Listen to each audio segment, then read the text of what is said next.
But the million dollar question is, जो अली मैं आपसे कल पूछ रहा था, एंड लेट्स इंक्लूड शाहिद साहब एज वेल इन इट, कि पूरी दुनिया का जीडीपी जो है वो $100 ट्रिलियन है, लेकिन पूरी दुनिया का डेट जो है वो $300 ट्रिलियन है.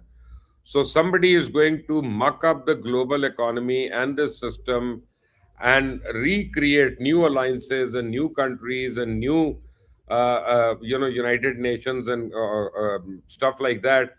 ताकि वरना ये वर्ल्ड का डेट जो है, the entire world will collapse under it. Sir ये बहुत बड़ा सब्जेक्ट है, इस पे मैंने तैयारी की हुई है. हमारे पास अब इतना टाइम नहीं बचा इस पर आप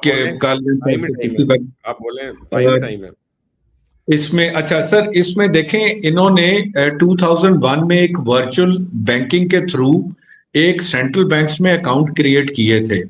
अब it is not a conspiracy theory I am talking about. उसकी बाद में मिथर जो मिर्था लिलियाना वॉकर इसकी डायरेक्टर थी, शी इज एन अर्जेंटीनियन. उसने एक सेंट्रल बैंक, और वो जाकर 2017 में इंप्लीमेंट होने की कोशिश की गई, क्योंकि 2001 में वो ब्लॉक हो गए थे 9/11 के बाद. वो वर्चुअल अकाउंट्स थे, तो उन पे इनको शक था कि उसमें से फंडिंग ट्रांसपेरेंट नहीं है, तो हो सकता है टेररिस्ट ग्रुप को रेड फ्लैग फंड भी पास ऑन हो सकता है. खैर, जब ये हुआ तो उसका स्टीफन वो मनचिन, क्या उसका नाम था, वो यूएस ट्रेजरी का हेड था. उसने बकायदा इसके ऊपर एक मैनुअल लिखा, एक ब्लॉकचेन, क्योंकि 9/11 के बाद वो ब्लॉकचेन टूट गई थी.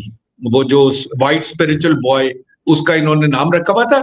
It seems like free mason का जिस तरह कॉन्सेप्ट है ना, ये इल्यूमिनाटीज का, तो वो उस तरह का लग रहा था. उस पे क्वीन एलिजाबेथ भी ऑन बोर्ड थी, और डोनाल्ड ट्रंप भी पिछले टेन्योर में ऑन बोर्ड थे. जो आप आज उसको कभी जाकर ब्राउज करें तो लिलियाना वॉकर फ्रॉम अर्जेंटीना, वो उसका ABSLP बैंक था, which was a virtual bank.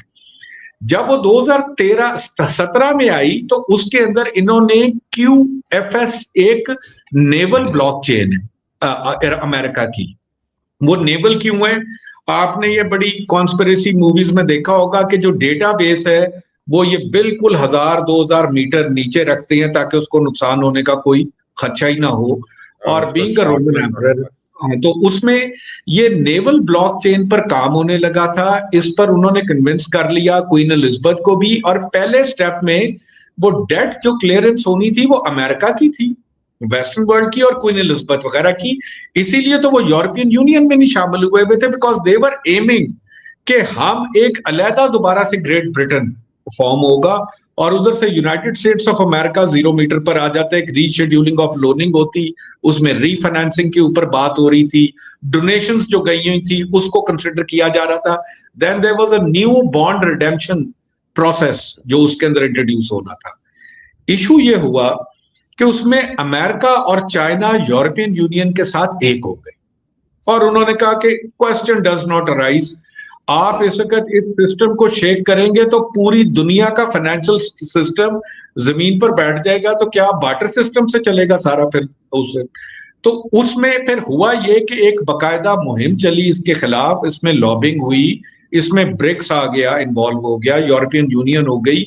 Liliana walker वापस, उसका रीजेंट स्ट्रीट में बाय द वे दफ्तर था, 3rd फ्लोर पे 207, मेरे पास उसका एड्रेस भी है. तो वो लंदन के अंदर रीजेंट स्ट्रीट पे सेंट्रल ऑफिस था, बड़ा हाई फाई, वो जो टाई कॉर्पोरेट वर्ल्ड, और वो पूरी जगमगाहट के साथ एक ग्लिटराटीज वहां पर जाते थे. उसमें बहुत सेनेटर्स रिपब्लिकन्स इन्वॉल्व